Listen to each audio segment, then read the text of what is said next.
This is Sophie. Sophie has type 1 diabetes. Recently, Sophie chose the MiniMed 670G system by Medtronic to help her manage her diabetes. For the last 7 days, Sophie has been using manual mode. However, today, with the guidance of her diabetes nurse Kelly, Sophie will use auto mode for the first time. Kelly will help Sophie understand the SmartGuard technology by Medtronic by showing her how to enter auto mode and the basics of how to use it. Kelly shows Sophie that auto mode can keep her glucose levels within the target range by matching Sophie's insulin needs as her glucose levels rise and fall. By using auto mode, Sophie will have fewer lows and will spend more time in her required range, as there will be less glucose variability. Sophie learns that this is because auto mode provides automatic basal adjustments, known as auto basal, every 5 minutes. These adjustments are based on Sophie's glucose values and trends, with a target value of 6.7 millimoles per litre. This has been chosen to support the goal of the lowest risk of hypos, whilst keeping most time in range. Before turning auto mode on, Sophie has to feel confident completing the following actions. Change the pump's reservoir and infusion set. Use the bolus wizard calculator. Insert and tape the Guardian Sensor 3. Calibrate the sensor. Upload the pump's data using CareLink personal software. Treat her blood glucose if it is too low or too high.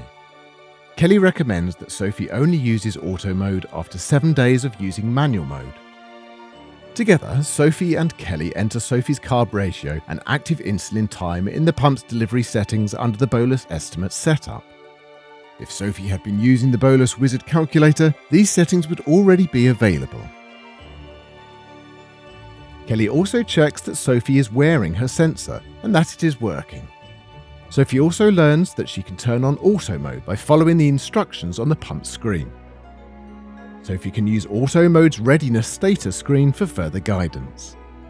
Kelly informs Sophie that she has to remember that auto mode will not activate if a temporary basal rate is active, during a bolus delivery, whilst insulin delivery has been suspended.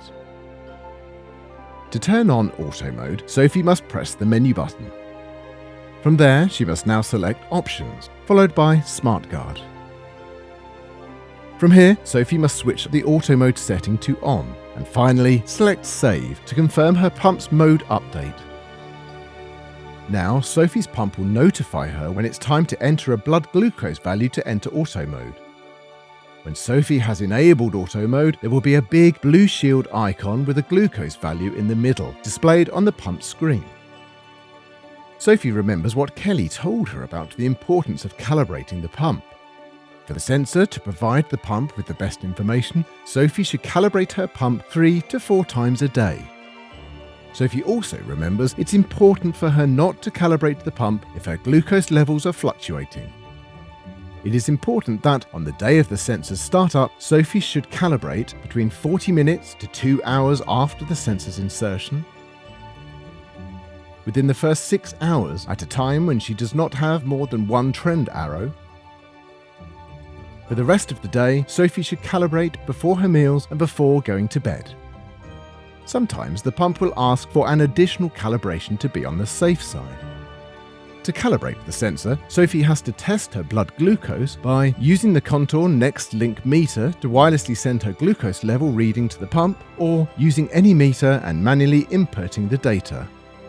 Sophie knows that, for consistent results, it's best to use the same meter.